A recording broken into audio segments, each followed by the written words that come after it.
दोस्तों, वीडियो में आगे बढ़ने से पहले अगर आपने अभी तक इस बुक की प्लेलिस्ट को स्टार्टिंग से वॉच नहीं किया है तो मेरी आपसे विनती है कि आप इस बुक की प्लेलिस्ट को स्टार्टिंग से वॉच करें, तभी आपको ये वीडियो पूरे अच्छे तरीके से समझ में आएगी।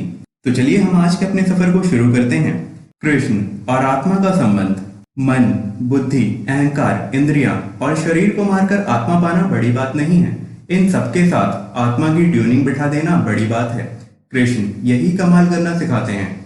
अब आत्मा की बात करें तो कृष्ण की चर्चा करना जरूरी हो जाता है, क्योंकि कृष्ण मनुष्य जाति के इतिहास के वह पहले व्यक्ति हैं जिन्होंने अपनी कही भगवत गीता में अनेकों बार आत्मा शब्द का प्रयोग किया है। उसमें उन्होंने भिन्न भिन्न तरीके से आत्मा के प्रभावों और उसकी शक्तियों का वर्णन किया है। और कृष्ण उन लोगों में से नहीं है जो हवा में बातें करते हैं। वे जो कुछ भी कहते हैं वह उनका अनुभव है, वे उसमें जीते हैं।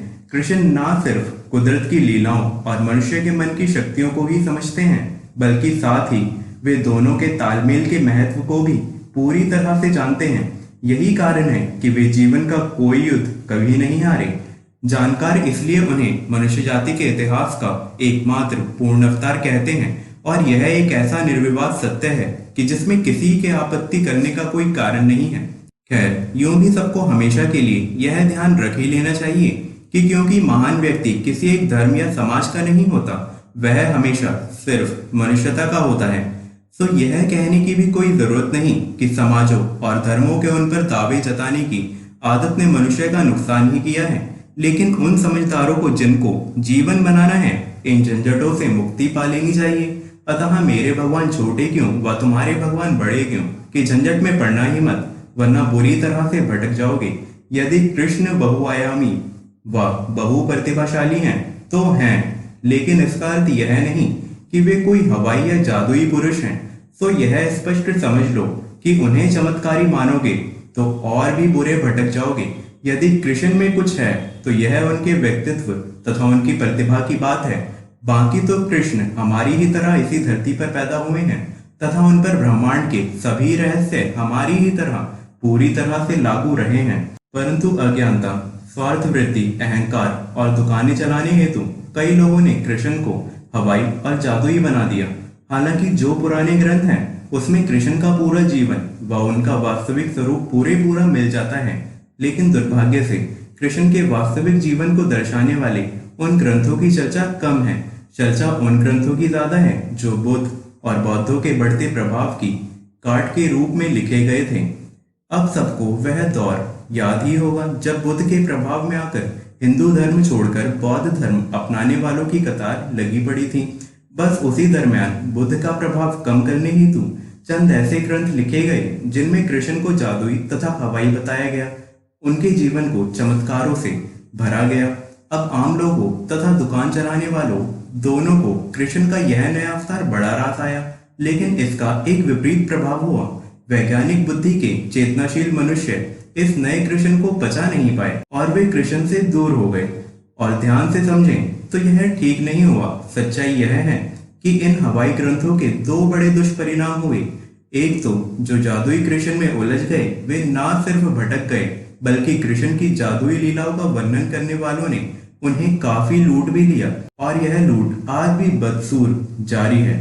वहीं वे चेतनाशील लोग जो कृष्ण को समझकर मनुष्यता के लिए एक से बढ़कर एक बड़े कार्य कर सकते थे, वे कृष्ण से ही दूर हो गए। यदि उन्होंने कृष्ण को समझने में रस लिया होता तो आज विश्व में महान लोगों की तादाद कई गुना ज्यादा होती। और यह बात तो सभी जानते हैं कि हर महान व्यक्ति लाखों करोड़ों का जीवन बनाता ही है। आज मनुष्य ने जो कुछ भी प्रगति करी है वह इन महान लोगों को ही आभारी है। बेचारा आम मनुष्य तो उनके महान कार्यों का फायदा उठाने के बावजूद अपनी सोई चेतना के कारण जीवन के धक्के ही खा रहा है। सोचो इतना कि यदि ये महान लोग ना होते तो मनुष्य का क्या हाल होता। तो महान लोग महत्वपूर्ण होते ही हैं। ऐसे में सोचो कि यदि कृष्ण को हवाई ना बनाया गया होता तो प्रज्ञावान लोग उनके वास्तविक जीवन तथा ज्ञान से फायदा उठाकर महानता को उपलब्ध ना हो गए होते। और अगर महान लोगों की तादाद बढ़ती तो विश्व का चमन और अधिक गुलजार ना होता। खैर, जो हो चुका सो हो चुका। अभी तो हम कृष्ण के वास्तविक व्यक्तित्व की चर्चा कर रहे हैं, और यह महान कृष्ण मनुष्य जाति के इतिहास के पहले साइकोलॉजिस्ट ही नहीं, पहले वैज्ञानिक भी हैं। वे वो हैं जिनकी चेतना ने आसमान के पार की भी यात्राएं की हैं, लेकिन इन सब के बावजूद यह स्पष्ट कर दूं कि उनका जीवन एक आम जीवन ही है। मनुष्य जीवन और उसके शरीर के तमाम बंधन उन पर भी समान रूप से लागू रहे हैं। पाँव में तीर लगा तो उनके भी शरीर ने अंतिम सांस ली ही है। कृष्ण ने जेल में पैदा होकर आसमान की ऊंचाइयां अवश्य छुई है, परंतु वह कमाल उनकी चेतना ने कर दिखाया था, चमत्कारों ने नहीं। और जो इतना समझकर कृष्ण के जीवन को समझ लेगा वह जानने योग्य सब कुछ जान लेगा तथा सीखने योग्य सब कुछ सीख लेगा। वह आत्मा परमात्मा ही नहीं, कुदरत की अन्य तमाम लीलाओं को भी भीतर अनुभव कर लेगा। वह एक ऐसा जय श्री कृष्ण हो जाएगा जो फिर जीवन का कोई युद्ध कभी नहीं हारेगा। मैं अपने अनुभवों के आधार पर कह सकता हूँ कि कृष्ण की जीवन यात्रा तथा उनकी कही भगवत गीता से बड़ी धरोहर मनुष्य के पास दूसरी और कोई नहीं है। लेकिन दुर्भाग्य से मनुष्य इन दोनों को समझने में तथा उनका फायदा उठाने में नाकाम रहा है। होगा अभी तो मैं चाहता हूँ कि कृष्ण के जीवन की विकास यात्रा का पूरा विश्व फायदा उठाए। इसी उद्देश्य से कृष्ण के जीवन, उनके मन, उनकी साइकोलॉजी तथा उनके जीवन में उन्होंने कुदरत की तमाम शक्तियों से तालमेल कैसे बिठाया तथा कैसे उन्होंने कान्हा से जय श्री कृष्ण बनने तक का सफर तय किया, उस पर मैं कृष्ण हूँ नामक किताब लिखी है। इसे मैंने तमाम उपलब्ध पुराने विश्वसनीय ग्रंथों की रिसर्च करके लिखा है। यह इतने विस्तार से तथा इतने साइकोलॉजिकल गहराई से लिखी गई है कि कुल जमा 6 भागों में इसे प्रकाशित करना पड़ा है। मैंने कृष्ण के जीवन को इतने विस्तार से इसलिए लिखा है कि मैं कृष्ण के जीवन, उनके मन, उनके कार्य, उनकी शक्तियों तथा कुदरत से तालमेल बिठाकर चलते रहने की उनकी क्षमता और कला के महत्व को जानता हूँ।